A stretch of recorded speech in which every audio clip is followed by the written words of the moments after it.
Indiana facts you never know about. 1. The North Pole actually doesn't get any letters for Santa Claus, believe it or not. Indiana does. Every year, the aptly named town Santa Claus actually receives those letters in the thousands. Even better, each and every one of those letters do get a reply. 2. Baseball was practically born in Indiana, Fort Wayne, to be exact. The very first professional game had occurred in the town on May 4, 1871. 3. The name Indiana stands for Land of the Indians, but in reality fewer than 8,000 Native Americans actually reside in the state today. 4. One of the biggest mysteries ever in Indiana was where the name Hoosier ever came from.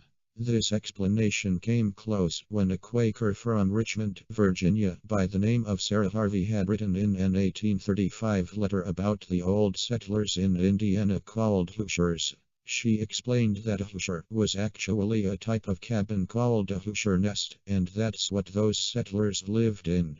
That sounds pretty accurate, but still to this day, people debate about the nickname of every Indiana resident. 5. The two main schools of the state, Indiana University and Purdue University, wanted to stand out among the many institutions of the U.S. by signifying their rivalry in such a way that it would make many raise an eyebrow with puzzlement. Both schools decided that they would take a bucket surrounded with numerous metallic I's and P's to make it look like a trophy. It's called the Oaken Bucket, and both schools battle over it every year during football season. 6. Indiana just might be the only state with so many professional baseball teams not in the major leagues.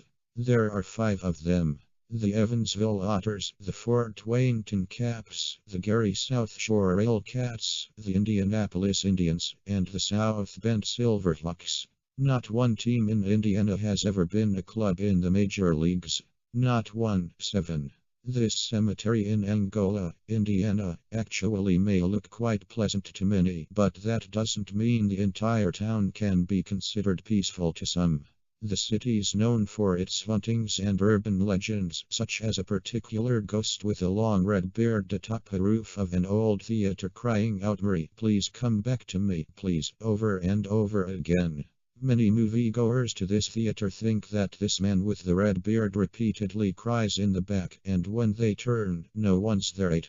Indianapolis had the pleasure of hosting Elvis Presley's last concert right in Market Square in 1977. He actually died 3 months later after his performance. 9. Oddly enough, in Indiana, mustaches are illegal as long as the bearer of mustaches has a troubling addiction toward kissing people. Pucker up. 10. Those public schools in Indiana fare well socially for students for one good reason. The state actually prohibits gossip and talking behind someone's back.